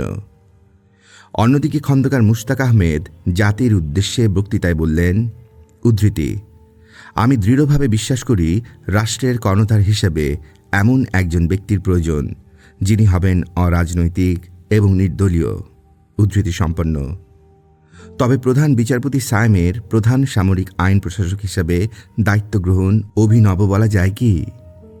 আইনের পরিবর্তে এখন তিনি সামরিক আইন লালন পালন করবেন। এই দুই আইনকে অবশ্য এক করে দেখা হয় না। ইতোমধ্যে 2 দিনের মেজর জেনারেল খালেদ মোশাররফের পরিণতি আমার জানা হয়ে গেছে। 6 নভেম্বর রাতে জেনারেল খালেদ মোশাররফ ব্রিগেডিয়ার সাফায় জামিলকে নিয়ে বঙ্গভবনে এলেন মার্শাল ল প্রশাসন নিয়ে আলোচনার জন্যে। তিনি নিজে চিফ মার্শাল ল অ্যাডমিনিস্ট্রেটর হতে চেয়েছিলেন, কিন্তু অন্য 2 জন বাহিনী প্রধান চাচ্ছিলেন তারা 3 জনই deputy chief martial law administrator থাকবেন এবং স্বয়ং প্রেসিডেন্ট হবেন প্রধান সামরিক আইন প্রশাসক। এসব বিষয় ফয়সলা করতে রাত 1টা বাজে। জেনারেল খালেদ সদ্য পদোন্নতিপ্রাপ্ত ব্রিগেডিয়ার কামরুল হুদা এবং কর্নেল হায়দারকে নিয়ে শেরেবাংলা নগরের দিকে রওনা হন। সেখানে সশস্ত্র প্রতিপক্ষ তাদের 3 জনকে হত্যা করে। এই হত্যাকাণ্ডের ফলে সমগ্র দৃশ্যপটই পাল্টে যায়। ব্রিগেডিয়ার খালেদ মোশাররফ ক্ষমতায় আসার পর থেকেই মেজর জেনারেল জিয়াউর রহমান গৃহবন্দী ছিলেন, এমনকি তাকে পদত্যাগ পর্যন্ত করানো হয়েছিল। সিপাহীরা বিপ্লবের সময় মেজর জেনারেল জিয়াকে মুক্ত করে। তাকে মুক্ত করা এবং পুনর্বাসিত করার পেছনে কর্নেল আবু তাহেরের অবদান ছিল অসামান্য, কিন্তু তিনি জাতীয় সমাজতান্ত্রিক দল বা জাসদের গোড়া সমর্থক। কর্নেল তাহের বিপ্লবী সৈনিক সংস্থা এবং বিপ্লবী গণবাহিনী ইত্যাদি সংগঠন গড়ে তোলার পক্ষপাতী ছিলেন। প্রথম দিকে জেনারেল জিয়া এ বিষয়ে ঐক্যমত্য দেখান। পরে এ সকল সংগঠন ও সিপাহীদের 12 দফা নিয়ে তার এবং কর্নেল তাহেরের মধ্যে মতান্তর হয়। এর ফলশ্রুতি সুখকর ছিল না। জাসদের অনুপ্রেরণায় কর্নেল তাহেরের সমর্থনে সেনাবাহিনীর নিম্ন পর্যায়ের অফিসারেরা, বিশেষভাবে এনসিও এবং জেসিওরা রাষ্ট্র ক্ষমতায় অংশীদারিত্বের স্বপ্ন দেখেছিলেন। 6 নভেম্বর থেকে সেনাবাহিনীতে হত্যাকাণ্ড এবং রক্তের বন্যা বয়ে যায়। কমিশনড অফিসারদের র্যাঙ্ক খুলে বিপ্লবীদের সঙ্গে একাত্ম হতে বলা হয়। যারা এর বিরোধিতা করেন কিংবা সিপাহীদের 12 দফা দাবির প্রতি বিরুদ্ধ মনোভাব দেখান, তাদেরকে নির্বিচারে হত্যা করা হয়। শেষ পর্যন্ত দেখা যায় জওয়ানদের অনেককে ব্যক্তিগত রেষারেষির প্রতিশোধ নিতে অফিসারকে হত্যা করা। সেনাবাহিনীর মহিলা ডাক্তার পর্যন্ত এই রোষাগ্নি থেকে আত্মরক্ষা করতে পারেননি। এমনকি কয়েকজন বেসামরিক ব্যক্তিকেও হত্যা করা হয়। বলা হলো, এভাবেই বিপ্লবী গণবাহিনী কায়েম হয়ে যাবে। এ সময় ঊর্ধ্বতন সামরিক অফিসারদের নিরাপত্তা ছিল অপরিসীম। অনেককেই পালিয়ে থাকতে হয়। এই হত্যাকাণ্ড 7 নভেম্বর বিপ্লবের অংশবিশেষ কিনা আমার জানা নেই। অনেক সময় দেখা যায় এ ধরনের হত্যাকাণ্ডকে বিপ্লব বলে চালিয়ে দিতে পারলে হত্যার অভিযোগ থেকে অব্যাহতি লাভ সম্ভব। সেই জন্যই কি 15ই আগস্ট এক বিপ্লব, 7ই নভেম্বর আরেক বিপ্লব। সত্যি বলতে কি, 7 নভেম্বর ব্রিগেডিয়ার খালেদের পতন, সামরিক অফিসারদের হত্যা, খন্দকার মুশতাক এবং কর্নেল তাহেরের চকিত পুনরাবির্ভাব ইত্যাদি ঘটনার প্রবাহ মিলিয়ে এমন একটি জটিলতা সৃষ্টি হয়েছে যাতে বিপ্লবের অবয়ব সুস্পষ্টভাবে দেখা এবং বোঝা দুরূহ। তবে যে কোনো বিপ্লব রক্তপাত শূন্য হওয়া অবশ্যই কাম্য। 8ই নভেম্বর পত্রিকা পড়ে সিপাহী জনতার বিপ্লবের বিষয়ে আমি রীতিমতো গোলকধাঁধায় পড়ে গেলাম। দৈনিক বাংলা পত্রিকায় লেখা হয়েছে, উদ্ধৃতি শুরু, সোমবার থেকে বৃহস্পতিবার এই 4 দিন দুঃস্বপ্নের প্রহরের অবসান হয়েছে। প্রতিক্রিয়াশীল চক্রের হাত থেকে জেনারেল জিয়াকে মুক্ত করা হয়েছে। মুক্তিকামী মানুষের বক্ষ থেকে স্বৈরাচার এবং স্বেচ্ছাচারের জগদ্দল পাথর নেমে গেছে। উদ্ধৃতি সম্পন্ন। সেদিনের পত্রিকায় বিপ্লবের পক্ষে অনেক কাব্যিক কথা ছিল, যার অর্থ আমি খুব একটা বুঝতে পারিনি। আমার মনে হলো জেনারেল জিয়ার পক্ষে একটা কূ হয়েছে এবং তাকে বন্দি দশা থেকে উদ্ধার করা মূলত এই বিপ্লবেরই ফলশ্রুতি। সেনাবাহিনীর অভ্যন্তরীণ দলাদলির সঙ্গে জনগণের কী সম্পর্ক তা আমি আজও বুঝি না। তৃতীয় বিশ্বের এক জেনারেল গিয়ে আরেক জেনারেল ক্ষমতায় এলে এবং শেষ পর্যন্ত টিকে থাকলে বিপ্লব সাধিত হয়ে যায়, কিন্তু তাতে জনগণের অবস্থান কোথায়? আমার সর্বদা মনে হয় আমাদের মতো দেশে ভবিষ্যতে সেনাবাহিনীর কোনো নায়কের ক্ষমতা দখল এবং মহানায়কে রূপান্তরিত হওয়া একটি অবারিত ব্যাপার। ইতিহাসই পরে এর যথার্থতা যাচাই করবে। রাতে বঙ্গভবনে শুয়ে বিগত 1 সপ্তাহের ঘটনাবলী মনের দৃশ্যপটে ভেসে উঠল। এত দ্রুত সব ঘটনা ঘটে চলেছে যাকে চলচ্চিত্রের সঙ্গে তুলনা করা যায়। বাসায় আমি একা, নিরাপত্তার কারণে পরিবার পরিজনকে গোপীবাগে রেখে এসেছি। এখানে থাকা আমার জন্য ততটা নিরাপদ নয়। তবু মনে হচ্ছে ইতিহাসের কেন্দ্রবিন্দু এই বঙ্গভবন থেকে দূরে সরে থাকা লেখক হিসেবে আমার জন্য ক্ষতিকর হবে। আজকের জিয়াউর রহমানের কথা স্মৃতিতে ভেসে উঠল। ভাগ্যবান ব্যক্তি নিঃসন্দেহে। 1971 সালে বঙ্গবন্ধুর পক্ষে স্বাধীনতার ঘোষণা পাঠ করে তিনি দেশের সামনে চলে এসেছিলেন। আজ আবার ভাগ্য তাকে দেশের কেন্দ্রীয় চরিত্র হিসেবে উপস্থাপিত করল।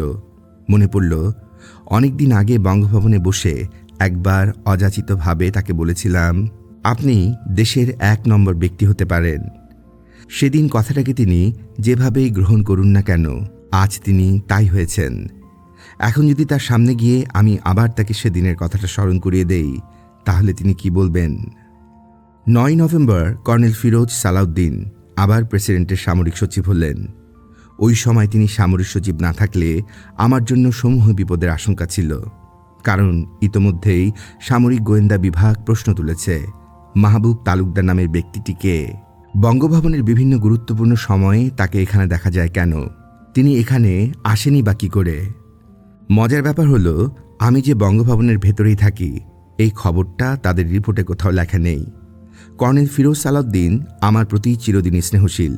তিনি বুঝতে পারলেন সামরিক গোয়েন্দা বিভাগের রিপোর্টের পরিপ্রেক্ষিতে আমি কোনো ঝামেলায় পড়তে পারি। তাই তিনি আমাকে ডেকে সাবধান করে দিলেন এবং আমার অবস্থা এবং অবস্থান সম্পর্কে কর্তৃপক্ষকে রিপোর্ট দিলেন। কর্নেল আবু তাহেরের পিতা মহিউদ্দিন তালুকদার এবং আমার আব্বা মিরাসউদ্দিন তালুকদার পরস্পর বন্ধু ছিলেন। আমরা ময়মনসিংহের পূর্বধলা এলাকার বাসিন্দা। পরবর্তীতে এই এলাকা নেত্রকোনা জেলার পূর্বধলা উপজেলা হিসেবে চিহ্নিত হয়। কর্নেল আবু তাহেরের গ্রামের বাড়ি কাজলা আমাদের গ্রামের বাড়ি থেকে মাত্র 3 কিলোমিটার দূরে। পূর্বধলা বা শ্যামগঞ্জের মতো একটি অনুন্নত এলাকা থেকে মাত্র যে কজন বিশিষ্ট ব্যক্তি বেরিয়ে এসেছিলেন, কর্নেল আবু তাহের ছিলেন তাদের অন্যতম। পরে ৭১-এর মুক্তিযুদ্ধ তাকে দেশব্যাপী খ্যাতির অধিকারী করে। ২৪শে নভেম্বর কর্নেল আবু তাহেরের গ্রেফতারের খবর পেয়ে চমকে উঠলাম। ৭ই নভেম্বর থেকে ১৭ দিন পরে তিনি বন্দী হলেন, অথচ ৬ই নভেম্বর মধ্যরাতের পরিবর্তনে তিনি ছিলেন মূল হোতা। গৃহবন্দী থাকাকালীন নিজেকে মুক্ত করার জন্য জেনারেল জিয়া তার ওপরই বেশি নির্ভর করেছিলেন। কর্নেল তাহের সেদিন জেনারেল জিয়াকে সহযোগিতা করতে এগিয়ে আসেন এবং তাকে বন্দী দশা থেকে মুক্ত করতে সফল হয়েছিলেন। কর্নেল তাহেরের উত্থান ও পতন বাংলাদেশের ইতিহাসের এক বিস্ময়কর অধ্যায়। ঢাকা সেন্ট্রাল জেলে লোকচক্ষুর অন্তরালে তার গোপন বিচার কার্য অনুষ্ঠিত হয়।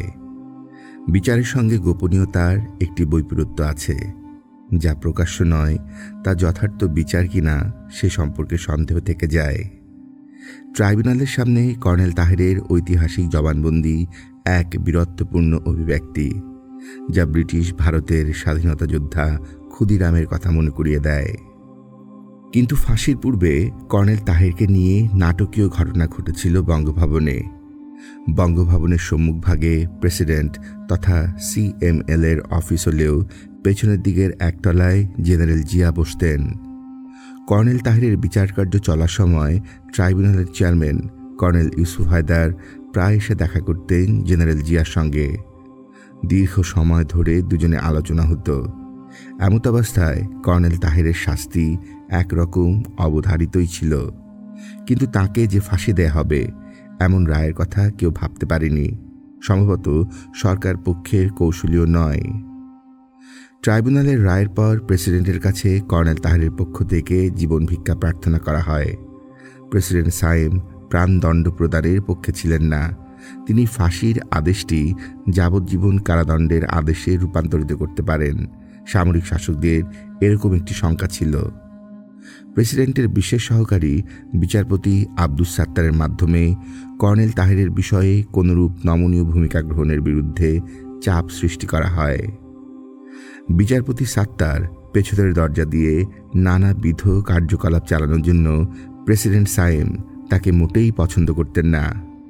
সামরিক শাসকদের সঙ্গে বিচারপতি সাত্তার যোগাযোগ রক্ষা করে তাদের ও নিজের স্বার্থ রক্ষায় সর্বদা সচেতন ছিলেন। প্রধান সহকারীর এই অসহযোগিতায় প্রেসিডেন্ট অসহায় হয়ে পড়েন। শেষ পর্যন্ত জেনারেল জিয়া, বিচারপতি সাত্তার এবং অন্যান্যদের চাপে প্রেসিডেন্ট সায়েমকে প্রাণ ভিক্ষার প্রার্থনা নাম মঞ্জুর করতে হয়।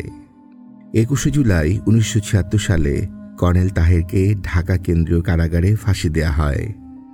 পরবর্তীতে ট্রাইব্যুনালের chairman colonel Yusuf Haider brigadier পদে উন্নীত হন এবং ওই মামলার চিফ প্রসিকিউটর ATM আফজালকে ঢাকা হাইকোর্টের বিচারপতি পদে নিযুক্ত করা হয়।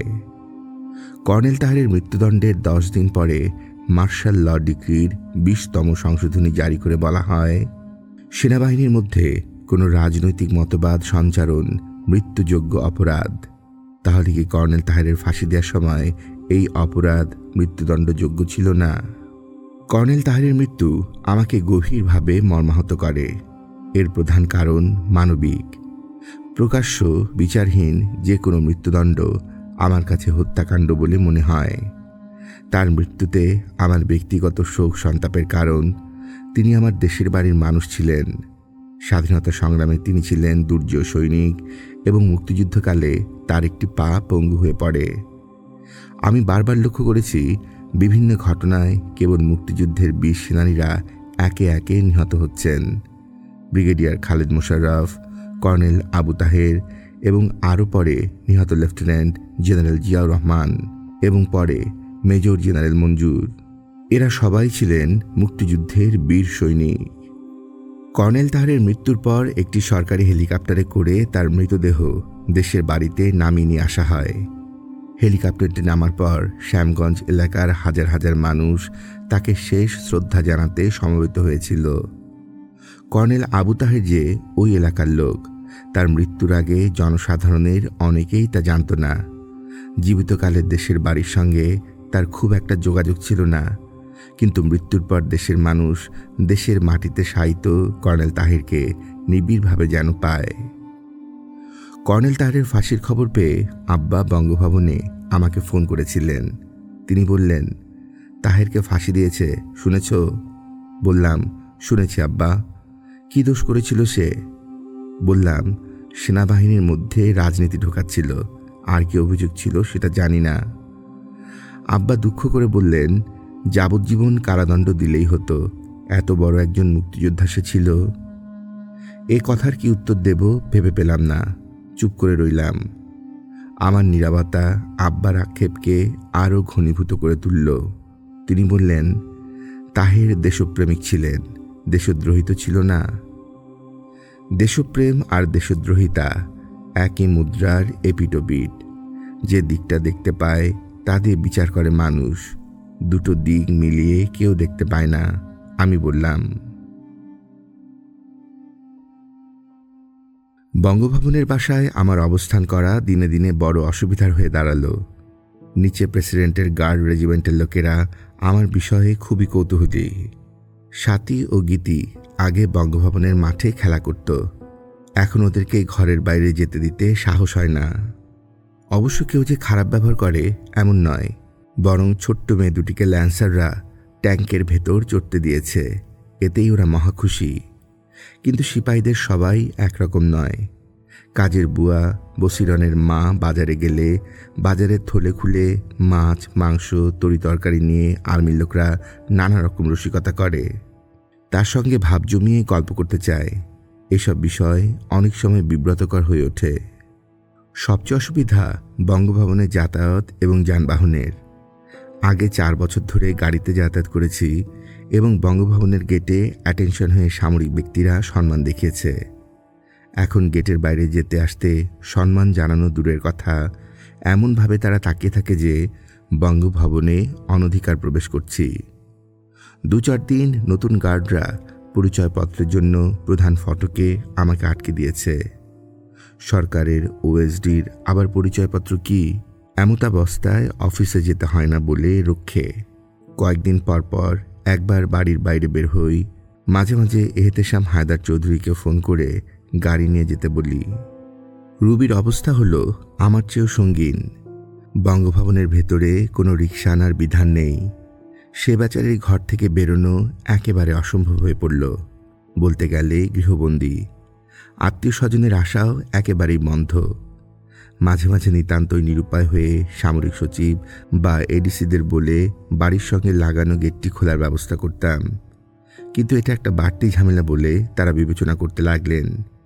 যে টেলিফোনে তাদের সঙ্গে যোগাযোগ করতাম সে টেলিফোনেরও একদিন লাইন কেটে দেয়া হলো। মনে হলো চারপাশ থেকে বিড়ম্বনা কেবল বেড়েই চলেছে এবং আমার শ্বাস ক্রমশ বন্ধ হয়ে আসছে। ডিসেম্বর পার হয়ে 1976 সালের জানুয়ারি শুরু হলো। বাচ্চাদের স্কুল খুলল, শুরু হলো নতুন চিন্তা, কি করে ওদের স্কুলে পাঠাবো। ওএসডি না হয়ে কোথাও পোস্টিং থাকলে বাড়ির জন্য প্রচেষ্টা চালানো যেত, কিন্তু ওএসডিকে সরকারি বাড়ি কে দেবে? ঢাকা শহরে সরকারি অফিসারদের বাসস্থান সংকটের কথা বলে লাভ নেই। এই অবস্থায় কয়েকদিনের জন্য গোপীবাগে মামার বাসাতে আশ্রয় নিলাম, তবে বঙ্গভবনের বাড়ি ছাড়লাম না। বঙ্গভবনের কর্তৃপক্ষ আমাকে অন্যত্র সরানোর উদ্যোগ নিলে কেবল আমার পক্ষে সরকারি বাড়ি পাওয়া সম্ভব। অন্যদিকে আরেক নতুন বিপদ ঘনিয়ে এলো। সামরিক সচিব একদিন ডেকে বললেন, তুমি নাকি বঙ্গভবনের বাড়ি ছাইড়া দিছো? আমি বললাম, কে বলল আপনাকে স্যার? বাড়ি ছেড়ে দিলে আমি যাব কোথায়? কিন্তু তুমি তখন এখানে থাকো না। স্যার, কয়েকদিনের জন্য বাইরে ছিলাম, আবার ফেরত এসেছি। প্রেসিডেন্ট সেদিন তোমার কথা জিগাইছিলেন। আমাকে তো তার চেনার কথা নয় স্যার, আমার বিষয় জানার কথা নয়। আমি বললাম, শোনো, তিনি বিকালে বঙ্গভবনের মধ্যে হাঁটতে বেড়াইছিলেন, আমি সঙ্গে ছিলাম। তোমার বাসার কাছে গিয়া জিজ্ঞেস করলেন এইখানে কে থাকে। আমি তোমার কথা জানালাম। অবশ্য তিনি এখনও কিছু বলেননি, কিন্তু বলতে কতক্ষণ। এই ঘটনার পর মনে হলো বঙ্গভবন থেকে বাইরে গিয়ে থাকা ঠিক হবে না, এখান থেকেই সমস্যা সমাধান করতে হবে। আমি টেলিফোন বিভাগের জেনারেল ম্যানেজার মাকসুদ আলী খানের সঙ্গে দেখা করে একটি ব্যক্তিগত টেলিফোনের জন্য অনুরোধ করলাম। তিনি ওই দিনই আমার বাসায় টেলিফোন সংস্থাপনের ব্যবস্থা করে দিলেন। এবার যাতায়াত সমস্যা। ওই সময় আমার অন্যতম সুহৃদ এহতেশাম হায়দার চৌধুরী পরামর্শ দিলেন, তুমি একটা গাড়ি কিনে ফেলো, গাড়ি ছাড়া বঙ্গভবনের মধ্যে বসবাস সম্ভব নয়। গাড়ি কিনতে টাকা কোথায় পাবো? একটা ব্যবস্থা করতে হবে। ভালো দামি গাড়ি কেনার দরকার নেই, আপাতত কম দামের গাড়ি কেনো, এই অবস্থায় তো চলা যায় না। বন্ধু শাহেদ আলী গাড়ি কেনার ব্যবস্থা করে দিলেন। আলিয়াস ফ্রসেজে ফরাসি ভাষা পড়াতেন এক ভদ্রলোক, তিনি দেশে চলে যাবেন। তার কাছ থেকে ভক্সওয়াগন গাড়ি কিনলাম। লেফট হ্যান্ডেড ড্রাইভ বলে গাড়িটার দাম তুলনামূলকভাবে বেশ কম পড়ল। ধারকর্য করে গাড়ি তো কেনা হলো, কিন্তু তেল কিনব কোত্থেকে? গাড়ির তেল জোগাড় করতে রীতিমতো হিমশিম খেতে লাগলাম। গাড়ি কেনার পর থেকে হঠাৎ বঙ্গভবনে আমার সম্মান বেড়ে গেল, বিশেষ করে ফটকে কর্মরত গার্ডদের কাছে। আমাকে চিনুক বা না চিনুক, তারা গাড়িটিকে চিনে ফেলল। 2-4 জন সালামও ঠুকল। বঙ্গভবনের গেট দিয়ে আমি বেরোই বা ঢুকি ঠিকই, কিন্তু গাড়িটা এনে দৈনিক বাংলা অফিসের ভেতরে পার্ক করে রাখি। তারপর রিক্সা বা পায়ে হেঁটে গন্তব্যস্থানে পৌঁছাই এবং চলাফেরা করি। স্ত্রী এবং কন্যাদের নিয়ে কোথাও যাওয়ার থাকলে এবং নিতান্ত প্রয়োজন না হলে এর বেশি গাড়িতে আমি চড়ি না। গাড়ি কেনা এবং চালানোর জন্য আমার সংসারে অনটন দেখা দিল বটে, কিন্তু বঙ্গভবনের লোকজনের কাছে আমার অবস্থান সমুন্নত রইল। এছাড়া আমার আর কি বা করণীয় ছিল? ডায়েরির পাতা 11ই নভেম্বর 1976, বৃহস্পতিবার। দেশ কোন পথে যাচ্ছে বুঝতে পারছি না।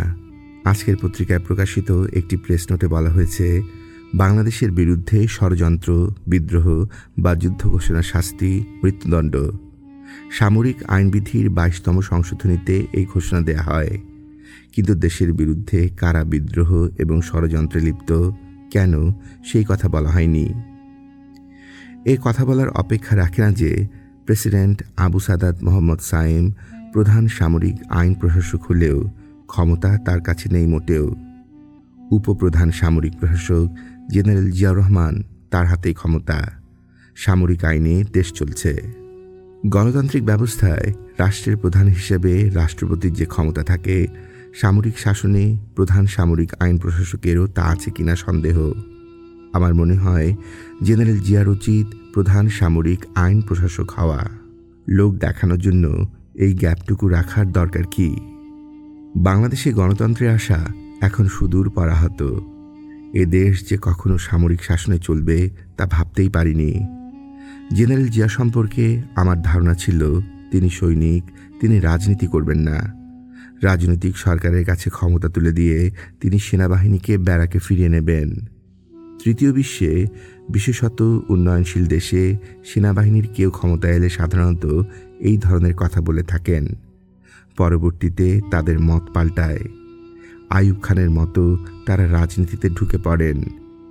এইসব জেনারেল দেশ এবং জাতির জন্য অতঃপর নিজেদের অপরিহার্য মনে করেন। জেনারেল জিয়া হয়তো সেরকম করবেন না। তিনি মুক্তিযোদ্ধা। বঙ্গবন্ধুর সৈনিক হিসাবে তিনি তার পক্ষে স্বাধীনতার ঘোষণা দিয়েছিলেন। সেদিক থেকে একটি বিশেষ ইমেজ ছিল তার। কিন্তু আওয়ামী লীগ ও তিনি এখন দুই বিপরীত মেরুতে অবস্থানকারী। পিপিআর জারি করে যাদেরকে রাজনীতি থেকে অনুমোদন দেওয়া হয়েছে, তাদের মধ্যে দেশের প্রধান দল আওয়ামী লীগ নেই। সবচাইতে ব্যতিক্রমী বিষয় হচ্ছে, রাষ্ট্রীয় মূলনীতি বাদ দিয়ে এখন স্বাধীনতা বিরোধীদের পুনর্বাসিত করা হচ্ছে। মৌলবাদদেরকে রাজনীতিতে ডেকে আনা হচ্ছে। এরকম হলে অচিরে বাংলাদেশের রাজাকার আল বদরেরা ক্ষমতায় আসবে, মন্ত্রী হবে এবং মুক্তিযোদ্ধারা ঘৃণিত বলে বিবেচিত না হলেও তারা হবে উপেক্ষিত। মুক্তিযোদ্ধা জিয়াউর রহমান নিশ্চয়ই সেটা চাইবেন না। তাহলে তিনি কার হাতে ক্ষমতা তুলে দিয়ে ব্যারাকে ফিরবেন? গণতন্ত্র, তুমি আজ কত দূর? ডায়েরির পাতা 18 নভেম্বর 1976, বৃহস্পতিবার। গত রাতে মাওলানা ভাসানী ইন্তেকাল করেছেন। 1880 খ্রিস্টাব্দে পাবনার সিরাজগঞ্জ শহরের পাশে ধলাপাড়া গ্রামে তার জন্ম। মৃত্যুকালে তার বয়স ছিল 96 বৎসর। সোহরাওয়ার্দী উদ্যানে মাওলানা ভাসানীর নামাজের জানাজা অনুষ্ঠিত হয়। জানাজায় শরিক হয়েছিলাম। এদেশের 3 জন মহান সন্তানের জানাজায় শরিক হওয়ার সৌভাগ্য হয়েছে আমার। শেরে বাংলা একে ফজলুল হক, হোসেন শহীদ সোহরাওয়ার্দী আর মাওলানা আব্দুল হামিদ খান ভাসানী। মাওলানার জানাজার ব্যাপারে রাষ্ট্রীয়ভাবে প্রচার চালানো হয়েছে। পূর্ণ রাষ্ট্রীয় মর্যাদায় দাফন হয়েছে। রাজনীতিকের মৃত্যু কখন কিভাবে ঘটে সেটা একটি উল্লেখযোগ্য ব্যাপার। মাওলানা ভাসানী আওয়ামী লীগের শাসনামলে ইন্তেকাল করলে এভাবে জানাজা আয়োজন হতো না। কোনো রাজনৈতিক যখন তার বৈরী পরিবেশে মারা যান, তখন তার মৃত্যু শোক থেকে জনগণকে বিচ্ছিন্ন রাখা হয় বা প্রকাশ্যে শোক প্রকাশের ততটা সুযোগ থাকে না। এই জন্য জনমানসে ওই রাজনীতিকের ইমেজ যথাযথভাবে ভাস্বর হতে সময় লাগে। কালের করাল গ্রাসে অনেকের তা হয়ই না। আবার তুলনামূলকভাবে ছোট মাপের রাজনৈতিক তার সুসময়ে ইন্তেকাল করলে এবং মৃত্যুকালে তার দল সরকারে থাকলে তার ইমেজটি প্রাপ্যের তুলনায় অধিকতর বড় হয়। কালের ছোবলে তা মলিন হতেও সময়ের প্রয়োজন। মাওলানা ভাসানীকে ব্যক্তিগতভাবে দেখার অনেক স্মৃতি মনে পড়ছে আজ। তার পাশাপাশি মনে পড়ছে বঙ্গবন্ধু শেখ মুজিবুর রহমানের কথা। কেন সেটা জানি না। বঙ্গভবন আর ভালো লাগছিল না। এখান থেকে বেরোবার পথ খুঁজছিলাম। আমার মনে হচ্ছিল সময় তার নিজস্ব নিয়মেই একটা পথ করে দেবে আমাকে। ঘটনা প্রবাহ এক সময়ে আমার মনে কিছুটা আশার আলো জাগিয়ে তুলল। প্রেসিডেন্টের বিশেষ সহকারী বিচারপতি আব্দুস সাত্তার প্রেসিডেন্ট সায়েমের মতোই বিকানে হাঁটতে বেরোতেন। অবশ্য তাদের দুজনকে আমি কখনো একত্রে হাঁটতে দেখিনি। যেদিন একজনকে বৈকালিক ভ্রমণে বেরোতে দেখতাম, সেদিন অন্যজনকে দেখা যেত না। আমার মনে হতো এই 2 জন অবসরপ্রাপ্ত বিচারপতি বৈকালিক ভ্রমণের স্থান এবং কালের ভারসাম্য কি করে রক্ষা করেন। বিচারপতি আব্দুস সাত্তার একদিন হাঁটতে হাঁটতে আমার বাড়ির কাছে এলেন। হাঁটার জন্য এদিকটা তেমন উপযুক্ত নয়। তাকে বাড়ির কাছে এসে দাঁড়াতে দেখে অবাক হলাম। পরে শুনেছি তার এদিকে হাঁটতে আসাটা ছিল উদ্দেশ্যমূলক। বঙ্গভবনে তার পরিচিত এক প্রকৌশলী তাকে জানিয়েছিল যে আমি বঙ্গভবনের কর্মকর্তা না হয়েও বিনা ভাড়ায় ওই বাড়িতে অবস্থান করছি এবং আমাকে বাড়িটি ছাড়াতে পারলে প্রকৌশলী ভদ্রলোক বাড়িটিতে থাকতে পারেন। বৈকালিক ভ্রমণে এসে আমার বাসস্থানটি সচক্ষে দেখে যাওয়ার পর বিচারপতি আব্দুস সাত্তার আমাকে অন্যত্র স্থানান্তর করতে সামরিক সচিবকে হুকুম দেন। সেই প্রকৌশলীর উদ্যোগ এবং বিচারপতি সাত্তারের নির্দেশ আমার জন্য সাপে বর হয়ে দেখা দিল। সামরিক সচিব পূর্ত মন্ত্রণালয়কে চাপ দিলেন আমার বিকল্প বাসস্থানের ব্যবস্থা করতে। পরে আবাসন পরিদপ্তর থেকে চিঠি এলো, যেহেতু সরকার আমাকে কোনো বিকল্প বাসস্থান দিতে পারছে না, সেহেতু আমি কোনো বাড়ি ভাড়া করলে আমার বেতনের স্কেল অনুযায়ী আমাকে নির্দিষ্ট অঙ্কের বাড়ি ভাড়া দেয়া হবে। এই চিঠি যেন আমার জন্য পরম একটি পাওয়া। আর কোনোভাবেই এখানে থাকার প্রশ্ন ওঠে না। ব্রিগেডিয়ার সালাউদ্দিন বাসস্থান পরিদপ্তরের চিঠিটা দেখাতেই আমি বলে উঠলাম, ভাইজান, ডিসেম্বর মাসটা শেষ হতে আর 4 দিন বাকি। আমি এই 4 দিনের মধ্যেই বঙ্গভবন ছেড়ে দেব। সেইটাই ভালো। তিনি বললেন, আমি তোমারে আজই একটা চিঠি দিতেছি। তুমি আগামী বছর তক দেরি করো না। বুঝতেই পারতেছ দিন অহন অন্যরকম হইয়া গেছে। নইলে একটা সরকারি ফ্ল্যাট কি তোমারে দেওয়ান অসম্ভব আসিল। ব্রিগেডিয়ার ফিরোজ সালাউদ্দিনের ওই সহানুভূতির কথাটি আমাকে আবেগাপ্লুত করে তুলল। তিনি এগিয়ে এসে আমার কাঁধে হাত রাখলেন। আমার নামের ইংরেজি অদ্যাক্ষর নিয়ে প্রায় এমটি ডাকতেন। আজ বললেন, এমটি, আমরা একলগে এখানে আসিলাম, ভালোই আসিলাম। বললাম, ভাইজান, আপনার স্নেহের কথা জীবনেও ভুলব না। এমটি, জীবন অনেক বড়, উদাস কণ্ঠে বললেন তিনি। আমারও একদিন এখান থেকে চলে যাইতে হইব। বঙ্গভবনের কেয়ারটেকার রতন মিয়া বলেছিল, স্যার, বঙ্গভবন থেকে যখনই যিনি বাইরে চলে যান তখন কেঁদে কেটে যান, চোখের পানি কেউ ধরে রাখতে পারে না। ছোটবেলা থেকে বঙ্গভবনের ঘর ঝাড়া মোছা, আসবাবপত্র টানাটানির কাজ করেছে রতন মিয়া। সে বলেছিল, আসার দিন সাহেবরা হাসতে হাসতে আসেন, যাওয়ার দিন কাঁদতে কাঁদতে যান। শুধু বঙ্গভবন নয়, দুনিয়ার তো রীতি তাই, কি কন স্যার? সত্যিই তাই। বঙ্গভবন থেকে বিদায়কালে আমার মনটিও ছিল বেদনাবোধে ভরাক্রান্ত। পরিবার পরিজন সবার চোখে বিষাদের ছায়া। তবু ঘটনাক্রমে নিয়ম মেনে ওদের সবাইকে নিয়ে বঙ্গভবন ত্যাগ করে যাচ্ছি। গাড়িতে উঠতে গিয়ে তাকিয়ে দেখলাম আমার বাড়ির পাশের বড় গাছটিতে পাতা নেই, রিক্ত, নিঃস্ব হয়ে দাঁড়িয়ে আছে সে। আরও কয়েকটি গাছের নিচে পাতা ঝরে পড়েছে। সেই হিমেল সন্ধ্যা যখন চারিদিকে শূন্যতা ছড়িয়ে আছে, আমি তখন সপরিবারে বঙ্গভবনের প্রধান ফটক ধীরে ধীরে পার হয়ে গেলাম।